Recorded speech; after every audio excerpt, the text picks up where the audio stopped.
Assalamu alaikum students. Our next topic is series. What is series? Series से पहले हमने sequence पढ़ा था. सीक्वेंस क्या था कि हमारे पास ऑर्डर्ड लिस्ट ऑफ नंबर्स था.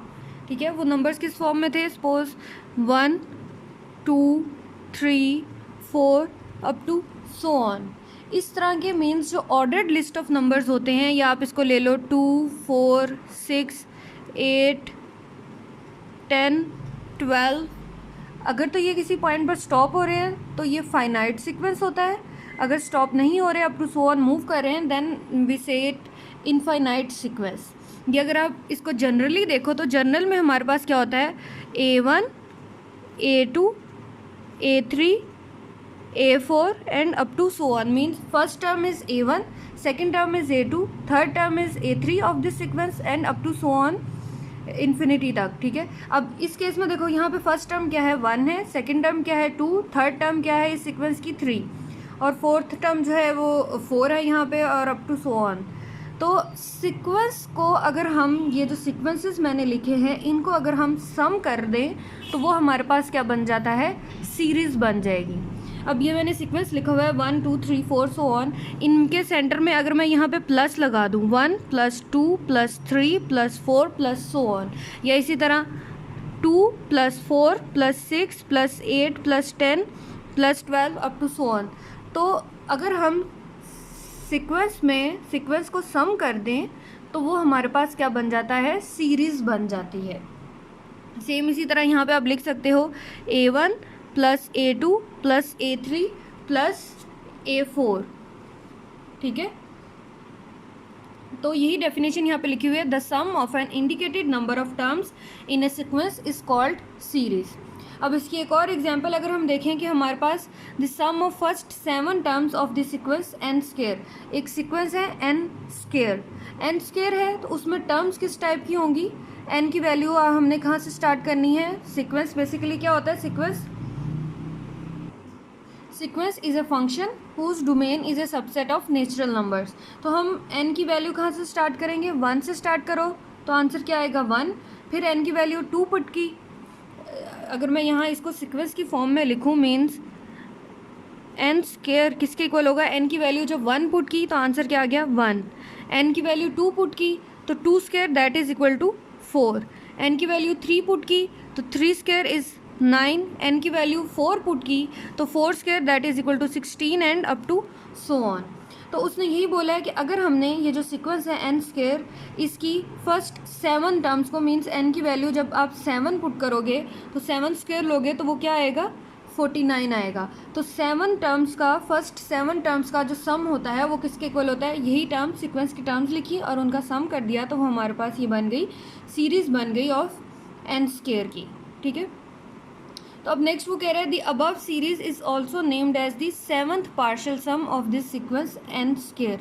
ये जो सीरीज लिखी है 1 + 4 + 9 + 16 + 25 + 36 + 49, this series is also called the 7th partial sum of this n square, क्योंकि इसमें 7 टर्म्स हैं. अगर 6 टर्म्स होती तो हम इसको बोलते हैं 6th partial sum of this sequence n square, या अगर इसमें 9 टर्म्स होती तो हम इसको बोलते 9th partial sum of this sequence n square.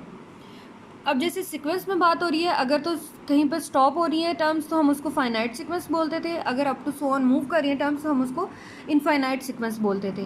तो सीरीज में भी यही है. If the number of terms in the series are finite then the series is called finite series. और अगर नंबर ऑफ टर्म्स जो है उसमें मूव कर रही है up to so on, unlimited terms है, तो उस टाइप की सीरीज़ को हम बोलते हैं इनफाइनाइट सीरीज.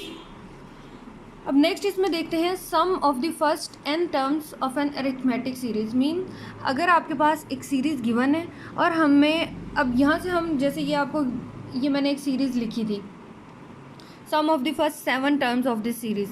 अब बजाय इसके कि हम इन सारी टर्म्स को ऐड करें कि 1 + 4 करें, फिर 1 + 9 करें, फिर 9 + 16 करें and so on, individual 1 by 1 हर टर्म को ऐड करने के बजाय हम एक फार्मूला डायरेक्ट यूज़ कर लेते हैं कि अगर किसी भी सीक्वेंस की n टर्म्स हैं, n कोई भी वैल्यू हो सकती है, 5 भी हो सकती है, 7 भी हो सकती है, 9 भी हो सकती है, 10 भी हो सकती है, n भी हो सकती है, अगर जनरली आप बात कर रहे हो तो अगर हमने sum of first n terms of an arithmetic series calculate करनी है, तो बजाय इसके कि हम 1 बाय 1 इनको कैलकुलेट करें, हम एक डायरेक्ट फार्मूला यूज़ कर लेते हैं।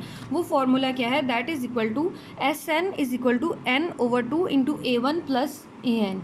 ठीक है, कोई भी आपको सीरीज़ गिवन है A1 plus A2 plus AN तक, हमें उसकी फर्स्ट n टर्म्स का, ये मीन्स 1 से लेके n फर्स्ट n टर्म्स का सम कैलकुलेट करना है।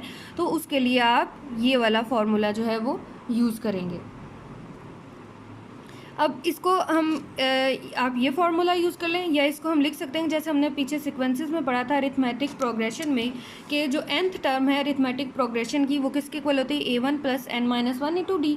तो यहाँ an को इस वैल्यू के साथ रिप्लेस कर दो तो आपके पास ये फार्मूला भी आ जाता है, Sn equal to n/2 2A1 plus n-1 into D.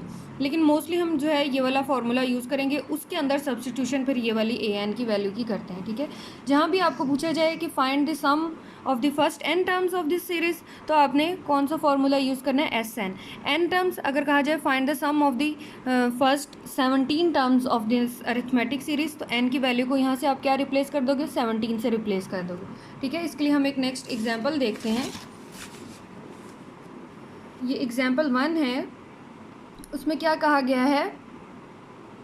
Find the 19th term of the partial sum of 19 terms of the arithmetic series. Series आपको गिवन है और उसमें उन्होंने क्या कहा है? Find the 19th term, means हमें क्या कैलकुलेट करना है? इसकी 19th टर्म भी कैलकुलेट करनी है and the partial sum of 19 terms, और हमें S19 जो है वो भी कैलकुलेट करना है।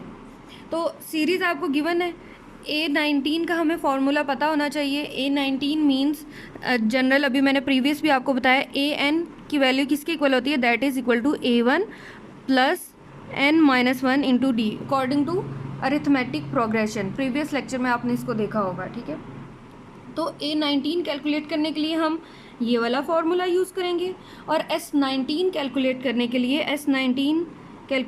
के लिए कौन सा फार्मूला होगा? n/2 into A1 plus AN। अब यहाँ पे 19 की बात हो रही है तो n को आप रिप्लेस कर दो विद 19। ठीक है, ये वाला फार्मूला हम यूज़ करेंगे। अब गिवन हमें A19 के लिए आपको क्या फाइंड करने के लिए क्या चाहिए? A19 कैलकुलेट करने के लिए A1 चाहिए, यानी अगर मैं AN को यहाँ रिप्लेस करूँ, A19 equal to A1 plus n की वैल्यू 19 है, 19 माइनस 1 18 प्लस 18D। तो अब A19 कैलकुलेट करने के लिए हमें A1 चाहिए और D चाहिए। अगर ये दोनों वैल्यूज़ हमें पता हो तो हम A19 जो है वो कैलकुलेट कर सकते हैं। तो अब यहाँ से आपको सीरीज़ गिवन है, यहाँ की जो फर्स्ट टर्म है दैट इज़ A1। ठीक है, तो A1 हमारे पास आ गया यहाँ से 2। अब हमें इनका जो D है बेसिकली डिफरेंस कैलकुलेट कर रहे हैं। तो डिफरेंस हम कैसे कैलकुलेट करते हैं? Second term minus first term. तो सेकेंड टर्म यहाँ पे A2 माइनस A1, तो 7/2 माइनस 2 जब करेंगे तो डिफरेंस आ गया 3/2। इन सारी टर्म्स का कॉमन डिफरेंस जो है वो 3/2 है। यहाँ से आप कर सकते हो A3 माइनस A2, वो भी क्या आएगा? 3/2, या A5 माइनस A4 करते तो वो भी आपके पास डिफरेंस क्या आना था? 3/2 ही आना था। A1 भी हमारे पास आ गया और D भी हमने कैलकुलेट कर लिया। तो अब इस फॉर्मूले में आप वैल्यूज़ पुट करो तो आपके पास यहाँ से क्या आ जाएगा? A19 आ जाएगा। यही ये सारी चीज़ यहाँ लिखी हुई है कि कौन सा फार्मूला यूज़ किया है। AN वाला फार्मूला यूज़ करके हम A19 कैलकुलेट करेंगे। A19 किसके इक्वल है? A1 plus 19 minus 1 into D क्या था? 3/2। इसको कैलकुलेट किया तो आपके पास A19 की वैल्यू क्या आ गई? That is 29। ठीक है, A19 की वैल्यू क्या आ गई? 29। यही चीज़ उसने फर्स्ट हमें क्या कहा था? Find the 19th term. हमने कैलकुलेट कर ली। अब हमने क्या करना है? Find the partial sum of 19 terms, means S19 calculate करना है। S19 के लिए भी हमने वो फार्मूला यूज़ किया SN वाला, वो क्या था? n/2 into A1 plus AN। अब हमें S19 कैलकुलेट करना है तो n को रिप्लेस कर दो विद 19। तो यहाँ से क्या गया? S19 इक्वल टू n की वैल्यू 19/2 इंटू A1, यहाँ से अभी हमने बताया 2 आता है, प्लस AN जो है मीन्स AN यहाँ पे क्या आना था? A19, और A19 हमने अभी कैलकुलेट किया, वो यहाँ से क्या गया? 29। इसको सिंप्लीफाई किया तो आपके पास S19 क्या आ गया? That is equal to 589/2। ठीक है, दो फार्मूलाज यहाँ यूज़ किए हैं, AN वाला और SN वाला फार्मूला यूज़ करके हमने इसकी 19 टर्म और 19 पार्शियल सम जो है वो भी कैलकुलेट कर लिया। ठीक है, इसके एग्जाम्पल 2 देखें, उसमें उसने क्या कहा है, find the arithmetic series if it's fifth term is 19 and S4 is equal to A9 + 1। यानी इस केस में हमने क्या करना है, हमने ये सीरीज़ कैलकुलेट करनी है। जो सीरीज़ यहाँ पे इस एग्जांपल 1 में ये सीरीज़ इस तरह से गिवन थी ना, अब ये वाली सीरीज़ को हमने इस क्वेश्चन में फाइंड करना है और कुछ टर्म्स हमें गिवन है। यानी इसमें फिफ्थ टर्म आपको गिवन है, वो क्या है, 19 गिवन है, और S4 जो है वो गिवन है। इन दोनों वैल्यूज़ को यूज़ करके हम इसकी सीरीज़ कैलकुलेट करेंगे। Given that A5 equal to 119, तो A5 आपको गिवन है, यहाँ से मैं लिख सकती हूँ A5 को, that A5 equal to A1 + 4D, ठीक है, according to this formula AN equal to A1 + n-1 into D। तो इस केस के अकॉर्डिंग हमारे पास A5 क्या आ गया, A1 + 4D, और A5 किसके इक्वल था, 19 के इक्वल। तो अब हमने क्या किया है कि इस कंडीशन को मीन्स A5 की वैल्यू को यूज़ करेंगे इस S4 में। S4 किसके इक्वल था, A9 + 1 के इक्वल था ना। तो S4 को हम लिख सकते हैं कि S4 किसके इक्वल होता है, यहाँ से Sn जनरल जो अभी हमने बताया था, ये जनरल इसके लिखा हुआ है, Sn किसके इक्वल था, n/2 इंटू A1 + AN। तो यहाँ पे हमें क्या गिवन है, यहाँ पे हमें S4 गिवन है। तो S4 किसके इक्वल होगा, n की वैल्यू क्या होगी, 4, मीन्स 4/2 इंटू A1 प्लस यहाँ AN आता था, तो n को किससे रिप्लेस कर रहे हैं, 4 से, तो यहाँ आ गया A4। अब ये सारी वैल्यू किसकी इक्वल थी, A9 + 1 के, इसको यहाँ पे लेफ्ट हैंड साइड पे लिख दिया। अब इस साइड को सिंप्लीफाई करना है, पहले राइट हैंड साइड को सिंप्लीफाई करते हैं। तो अब A4 की वैल्यू को मैंने यहाँ पे रिप्लेस कर दिया है विद A1 + A4 को रिप्लेस कर दिया A1 + 3D, ठीक है, 3D से रिप्लेस किया, A1 + A1 यहाँ से क्या आ गया, 2A1 + 3D। अब यहाँ से सिंप्लीफाई किया तो ये आ गया 4A1 + 6D, और इस साइड पे यहाँ पे लेफ्ट साइड पे हमारे पास क्या आ रहा था, A9 + 1। A9 को भी हमने ब्रेक कर दिया, ब्रेक करके कैसे लिखा है, A1 + 8D, और ये वाला 1 ऐसे ही आ गया। अब यहाँ से मैं A1 वाली टर्म और जो कांस्टेंट टर्म्स हैं उनको राइट हैंड साइड पे ले आई हूँ, और जो D वाली टर्म्स हैं उनको लेफ्ट हैंड साइड पे ले आई हूँ। तो इसको सॉल्व करने के बाद हमारे पास 3A1 - 1 किसके इक्वल आ गया, 2D के। अब ये वाला ये वैल्यू हमने क्यों कैलकुलेट की है, क्योंकि हमें जो अगर हमें किसी सीरीज़ का फर्स्ट टर्म मालूम हो और उनका कॉमन डिफरेंस मालूम हो, तो हम उसकी जो सीरीज़ है वो कैलकुलेट कर सकते हैं कि सीरीज़ की टर्म्स बना सकते हैं।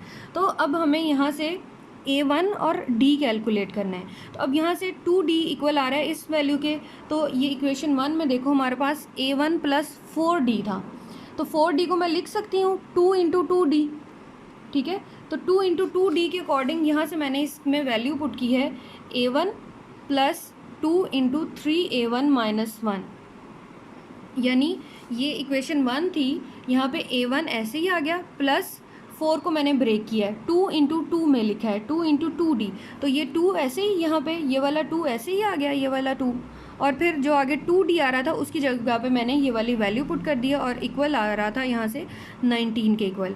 तो सिंप्लीफाई किया तो यहाँ से आंसर आ जाता है A1 इक्वल टू, सिंप्लीफाई करने से इसका आंसर आ गया A1 इक्वल टू 3, मीन्स हमारे पास A1 आ गया। अब पीछे क्या रह गया, इनका कॉमन डिफरेंस रह गया, D कैलकुलेट करना है। तो D कैलकुलेट करने के लिए भी यही हम जो ये इक्वेशन 1 है इसी को यूज़ करेंगे। अब यहाँ पे A1 की वैल्यू जो अभी हमने कैलकुलेट की है 3, उसको पुट करके तो सिंप्लीफाई करके हम D की वैल्यू जो है वो कैलकुलेट कर लेंगे। तो यहाँ से आ गया 4D equal to 19 - A1, terms को रीअरेंज किया, A1 की वैल्यू अभी 3 कैलकुलेट की है, तो यहाँ से आपके पास D की वैल्यू क्या आ गई, 4 आ गई।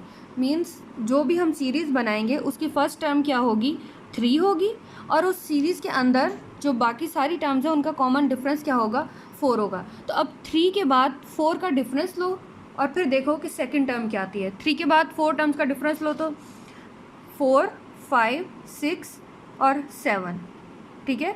4 के डिफरेंस से जो सेकंड टर्म आ गई वो 7 आ गई। अब 7 के बाद अगेन 4 टर्म्स का डिफरेंस लो, 7 के बाद 4 टर्म्स का डिफरेंस 8, 9, 10 और 11, तो थर्ड टर्म यहाँ से क्या आ गई 11, इसी तरह 4 का डिफरेंस आप लेते जाओ। तो जो हमारे पास गिवन सीरीज़ बनी है by using these given conditions क्या थी, आपको फिफ्थ टर्म गिवन थी और S4 गिवन था। उधर से हमने A1 कैलकुलेट किया और D कैलकुलेट करने के बाद हमारे पास जो सीरीज़ आ गई वो ये आ गई। ठीक है, यही सीरीज़ जो है हमने फाइंड आउट करनी थी। होपफुली आप लोगों को क्लियर हो गया होगा। ठीक है, okay, thank you so much.